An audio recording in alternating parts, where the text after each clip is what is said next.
আসসালামু আলাইকুম রহমতুল্লাহ। প্রিয় কোরআনের সাথী ভাইয়া এবং আপুরা, আমরা দেখতে দেখতে ১৩তম ক্লাসে চলে এসেছি। ১৩তম ক্লাসটি আমরা যেভাবে করব, গত ক্লাসের কুইজের উত্তর বিশ্লেষণ এবং তার মূল্যায়ন করব। বর্ণনাবাচক বাক্যের পরিচয় অর্থাৎ মুবতাদা এবং খবর দ্বারা কিভাবে একটা পূর্ণাঙ্গ বাক্য গঠন হয়ে থাকে সেটা আমরা দেখব। এরপরে ১২১ থেকে ১৩০ নং ক্রিয়াপদগুলো মনে রাখার উপায় নিয়ে কথা বলবো এবং নন ভার্ব যেগুলো আছে সেগুলো নিয়ে কথা বলবো ইনশাআল্লাহ তাআলা। আজকের পড়াটা হচ্ছে আমাদের পরপর একাধিক শব্দগুলো নিয়ে, যেগুলো আমরা দেখেছিলাম পাশাপাশি দুটি শব্দ মিলে একটা বাক্যাংশ তৈরি করে।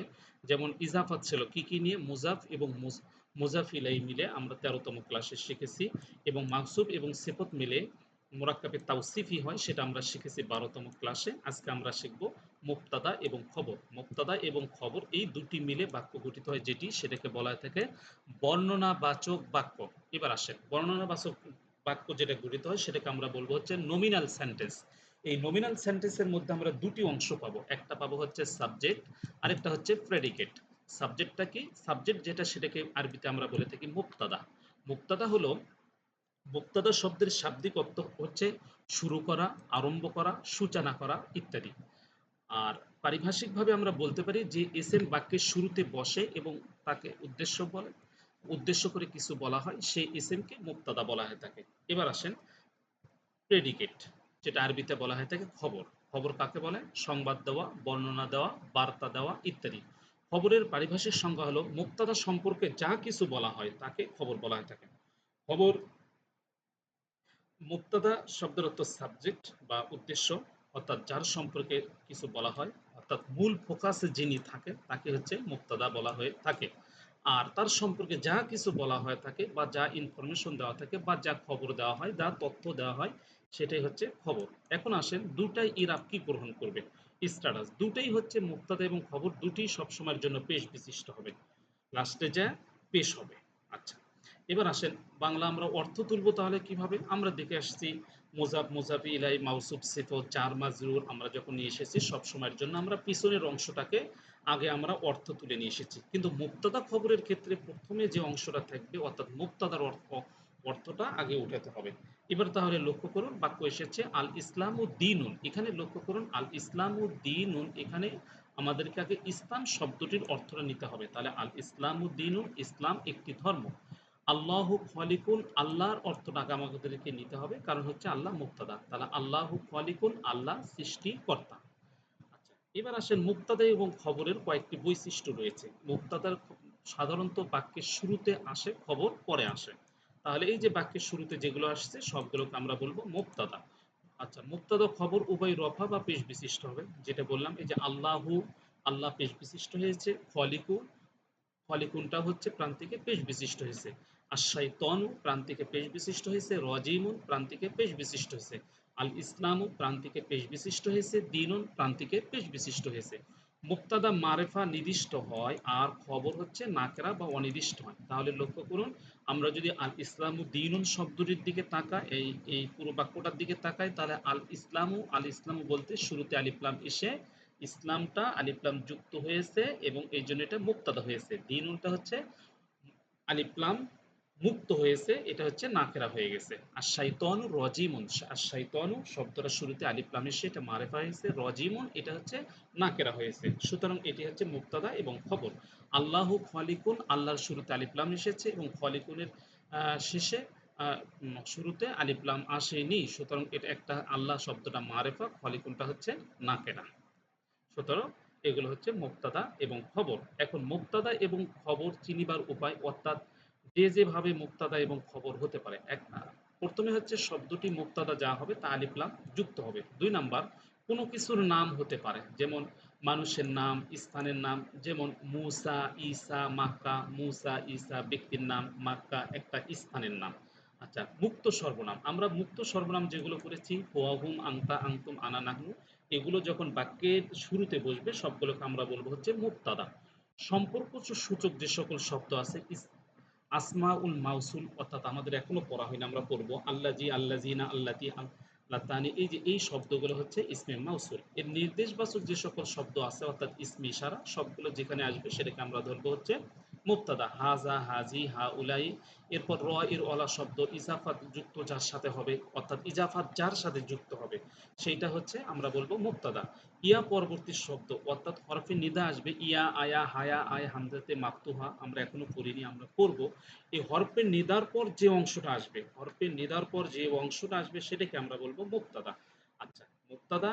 এখন আসেন মুক্তাদার আরেকটা কন্ডিশন হলো, মুক্তাদার তো অবশ্যই নির্দিষ্ট হবে, কিন্তু নির্দিষ্ট হওয়ার ক্ষেত্রে কখনো আলিফ লাম যুক্ত হতে পারে, কখনো আলিফ লাম মুক্ত হতে পারে। যদি আলিফ লাম যুক্ত হয় তাহলে হচ্ছে তানবিন মুক্ত হবে, এবং এবং তানবিন যদি যুক্ত হয় তাহলে আলিফ লাম মুক্ত হবে। চলুন এবার আমরা কিছু উদাহরণ দেখব।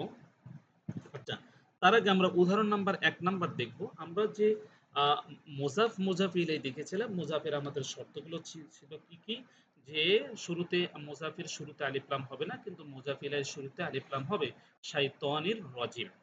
আচ্ছা, মাউসুফ সিফত আমরা যখন করেছি তখন দেখেছি যদি আলিফ লাম যুক্ত হয় তাহলে দুটোর ক্ষেত্রে আলিফ লাম যুক্ত হবে।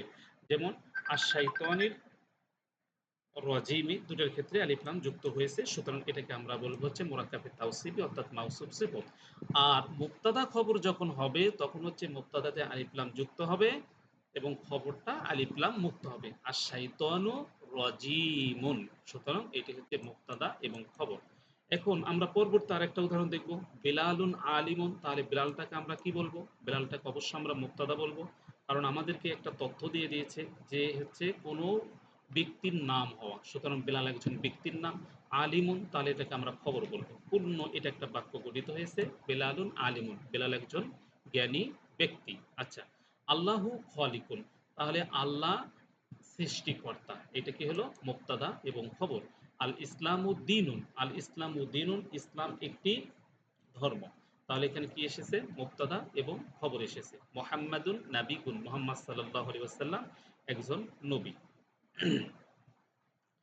এইবার আসেন আমরা পরবর্তীতে আরো কিছু অংশ দেখব, যে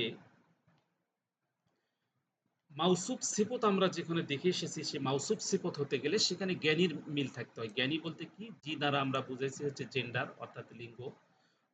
এ থেকে আমরা বুঝেছি হচ্ছে নির্দেশক অর্থাৎ আর্টিকেল, সেটা আলিফ লাম যুক্ত বা আলিফ লাম মুক্ত হতে পারে। এন থেকে আমরা বুঝেছি নাম্বার অর্থাৎ একই নাম্বার হবে, এবং আই থেকে আমরা বুঝেছি হচ্ছে ইরাব, জের জবর পেশ একই হবে। তাহলে রজুলুন সলিহুন এটাকে আমরা কি বলবো? অবশ্যই আমরা এটাকে হচ্ছে মাউসুফ সিফত বলবো। কি জন্য মাউসুফ সিফত বলবো? জ্ঞানীর যেগুলো বৈশিষ্ট্য সবগুলো বৈশিষ্ট্যের মধ্যে রয়েছে। আর রজুলু সলিহুন, তাহলে এটাকে কি বলবো? আর রজুলু সলিহুন তাকে আমরা হচ্ছে অবশ্যই আহ, মাউসুফ সিফত বলবো, কারণ দুটির ক্ষেত্রে দেখেন আলিফ লাম যুক্ত হয়েছে, দুটির প্রান্তিকে পেশ এসেছে, এবং জ্ঞানীর যেগুলো চিহ্ন সবগুলো এখানে পাওয়া যাচ্ছে। রজলুন শব্দটা যদি আমরা লিঙ্গ দেখে চিহ্নিত করি তাহলে এটা পুরুষবাচক, সলিহুন শব্দটা হচ্ছে পুরুষবাচক।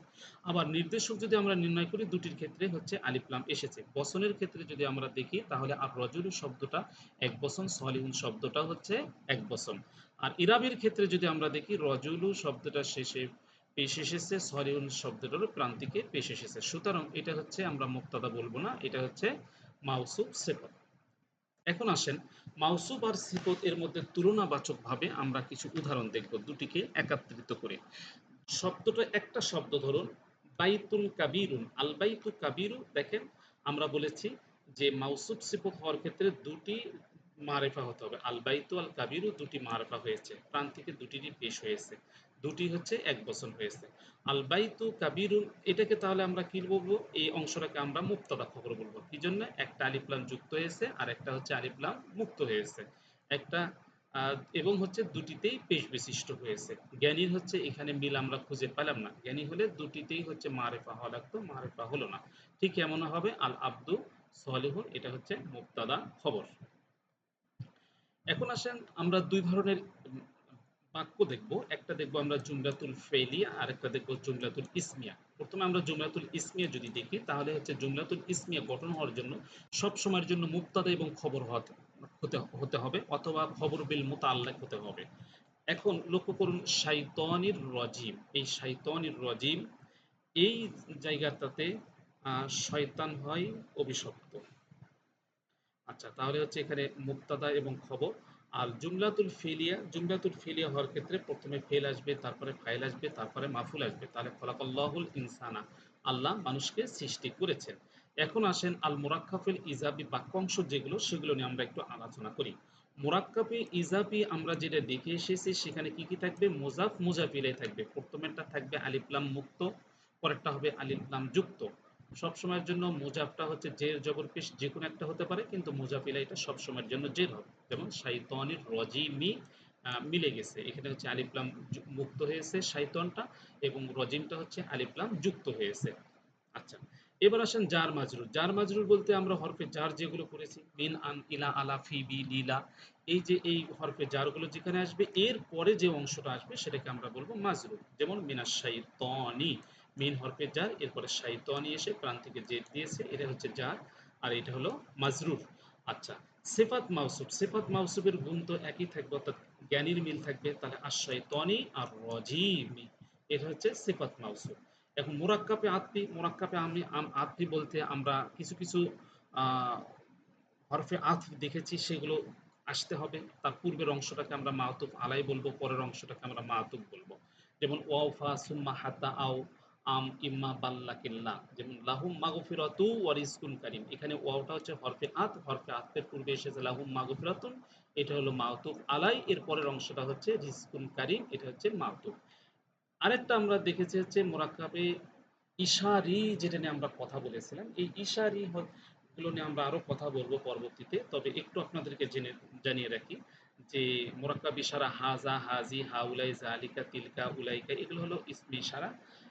এরপরে যে অংশটা আসবে এটাকে আমরা বলবো হচ্ছে মোশারুন ইলাই। যেমন জালিকাল কিতাব, এই কিতাব, এই জালিকা দ্বারা এটাকে বলা হলো ইসমি ইশারা, এর পরের অংশটাকে বলা হচ্ছে মোশারুন ইলাই। এরপর আসেন আমরা ভার্বাল সেন্টেন্সের যে গঠনটা দেখেছি। ভার্বাল সেন্টেন্সের গঠনটা আমরা কি দেখলাম যে প্রথমে একটা ভার্ব আসবে, তারপরে হচ্ছে অনেক অংশ আসতে পারে। যেমন আলিমা আল্লাহি, আলিমা এখানে হচ্ছে ভার্ব, অর্থাৎ হচ্ছে ফেল এসেছে, আলিমা আল্লাহ শব্দটা হচ্ছে মাফুল এসেছে, ফাইল এসেছে, তাহলে হচ্ছে আল্লাহ জানেন বা জেনেছেন। এখন আসেন আলামু গায়বাস সামাওয়াতি ওয়াল আরদি তাকতুবুহু সগীরান আও কাবীরান। আলামু গায়বাস সামাওয়াতি ওয়াল আরদি, এখানে আলামু জানেন গায়বাস সামাওয়াতি ওয়াল আরদি, এই যে গায়বা সামাওয়াতি ওয়াল আরদি, এটা কি হলো? এটা হচ্ছে মাউসুফ এবং সিফাত হয়ে গেল। তাহলে আল্লাহ বললেন আমি জানি, কি জানি? নবমণ্ডল এবং ভূমণ্ডলের অদৃশ্য যা কিছু আছে সবকিছু আমি জানি। তাহলে সেটা ছোট হোক আর বড় হোক, তার জবর বিশিষ্ট শব্দ কর্মবাচক হিসেবে রূপে হবে বর্ণনা করা দ্বিতীয় ব্যক্তি অবজেক্ট হিসেবে আমরা এখানে অর্থ নিয়েছি আলামু, এরপরে কে অর্থ গ্রহণ করব, তাই না?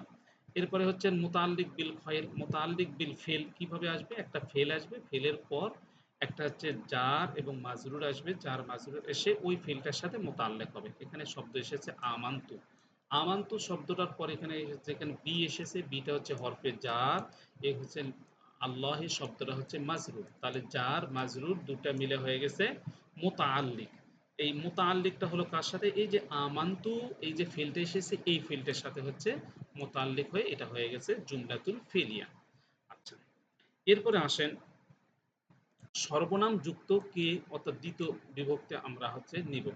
অর্থাৎ যদি একটা ফেল আসে, ফেলের পর যদি যুক্ত সর্বনাম আসে, তখন আমরা কি করব? ফেলের পর আসলে হচ্ছে কে অর্থ গ্রহণ করব, যেটা আমরা 7 নাম্বার ক্লাসে দেখে এসেছি। ওয়াইউ আল্লিমুহু, এবং সে তাকে শিক্ষা দেয় বা দিবে। তাহলে ওয়াইউ আল্লিমুহু, এই যে হুটা হচ্ছে যুক্ত সর্বনাম ইউআল্লিমের সাথে এসেছে, তাহলে কে অর্থ নেব? ওয়াইউ আল্লিমুহু, সে তাকে শিক্ষা দেয়। আচ্ছা, এখানে ওয়াইউ আল্লিমু, সে শিক্ষা দেয় কাকে? হুকে। এই যে ইউআল্লিমুটা হচ্ছে ফাইল, আর হুটা হচ্ছে ফেল ফাইল, আর হুটা হচ্ছে এখানে মাফুল। তাহলে ওয়াইউ আল্লিমুহু, সে তাকে শিক্ষা দেয় বা দেবে, এই কথাটি আমরা এখানে বুঝিয়েছি। আজকের ক্লাস আমাদের এতটুকুই, বাকি যা আছে তা নিয়ে কথা বলা হবে ইনশাআল্লাহ তাআলা। আসসালামু আলাইকুম ওয়া রাহমাতুল্লাহ।